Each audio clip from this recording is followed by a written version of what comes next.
대표적인 중국 수출 업종인 화장품 업계는 요즘 초긴장 상태입니다. 중국 정부가 한국 화장품 수입을 무더기로 불허하면서 사드 보복이 K-뷰티 전반으로 번지는 게 아니냐는 우려가 제기됩니다. 이어서 이하린 기자입니다. 지난해 11월 중국 당국이 수입 불허 조치를 내린 건 28개 제품. 이 가운데 19개가 한국산으로 11톤에 달하는 한국산 화장품이 반품 처리됐습니다. 서류 미비와 성분 함량 초과 등 이유도 제각각인데 사드 배치로 인한 중국과의 갈등이 화장품 산업으로까지 번진 게 아니냐는 우려가 나오고 있습니다. 한 업계 관계자는 경제적 보복이라고 단정짓긴 어렵지만 최근 위생 허가 절차가 강화된 건 사실이고 위생검사 기간도 더 길어졌다고 말했습니다.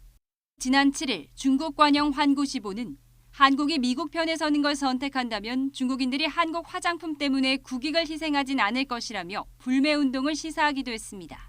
해외 역직구에서 지금 차지하는 비중도 화장품이 절대 다수를 차지하고 있고요. 화장품에 국한하지 않고 좀 상품의 어떤 그런 범위가 넓어진다 그러면은 우리 경제적인 타격은 좀 클 수가 있지 않을까. 문제는 뾰족한 해결책이 없다는 겁니다. 앞서 중국 당국은 이례적으로 중국에 진출한 롯데그룹 계열사에 대해 세무조사를 동시다발적으로 진행하는 등 사드 보복으로 보이는 조치가 잇따랐습니다. 하지만 민간 채널만으로는 이 상황을 해결하기 힘든 데다 중국 정부가 공식적으로는 금할령 등 사드 보복 조치에 대해 전면 부인하고 있기 때문입니다.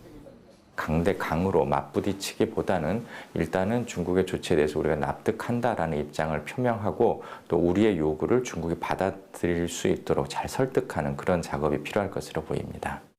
지난해 우리 화장품의 중국 수출은 약 15억 달러, 1조 8천억 원 정도로 지난 6년 동안 해마다 30% 이상 가파르게 성장해왔습니다.